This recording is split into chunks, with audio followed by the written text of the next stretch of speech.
প্ৰত্যেকজন অসমীয়াই যোনটো ফিল কৰিছে, দাদাই মানে কিছুমান কথা কৈছিলে, আজি মই ক'ব বিচাৰোঁ। দাদাই কৈছিলে,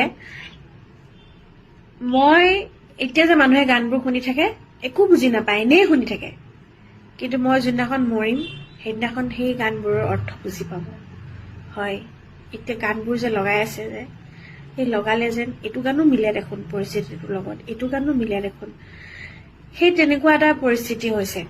আৰু ছেকেণ্ডতে কৈছিলে, কেকে ঢুকাওঁতে মই গৈছিলোঁ, তেতিয়া কেকে ঢুকাওঁতে বহুত দুখ পাইছিল দাদাই। মোক কৈছিলে যে কেকেটো গুচি গ'ল আৰু আমাৰ লগৰ প্ৰায়খিনিয়ে 50 এইটো হেৰিতে গুচি যায়। মানে যদি মই মৰোঁ এই 50 to 55ৰ ভিতৰতে মৰিম, যদি বাচি গ'লো বেছি গ'লো, আৰু যদি মৰোঁ মৰিম এইটোতে মৰিম, আৰু ঠিক নাই মৰি যাব পাৰোঁ।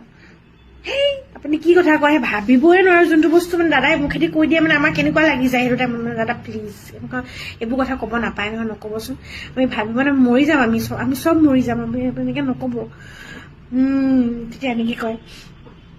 তাৰপিছত ক'ব মই কেতিয়াবা দাদাক বহুত বেয়া বেয়া কমেণ্ট দিয়ে, আৰু দাদাই যেতিয়া গম পায় মোক এনেকৈ বেয়াকৈ কৈছে, তেতিয়া দাদাই কয় হেৰি মই এনেকুৱা জেগাত গৈ পেলাই মৰিম, কোনো মানে মই প্ৰকৃতিৰ মাজত গৈ পেলাই মৰিম আৰু কোনো গম নাপাব, মাই ডেথ উইল বি এ মিষ্ট্ৰি, আৰু মই তেতিয়া মিডিয়াক মই TRP নিদিওঁ, এনেকৈ কৈছিলে।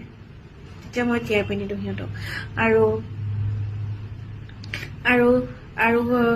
আৰু কয় Harry life is unpredictable, Harry life কি বুলি কয়, my death will be a mystery, 55 to 55ৰ ভিতৰতে মৰিম, প্ৰকৃতিৰ মাজত গৈ পেলাই মৰিম।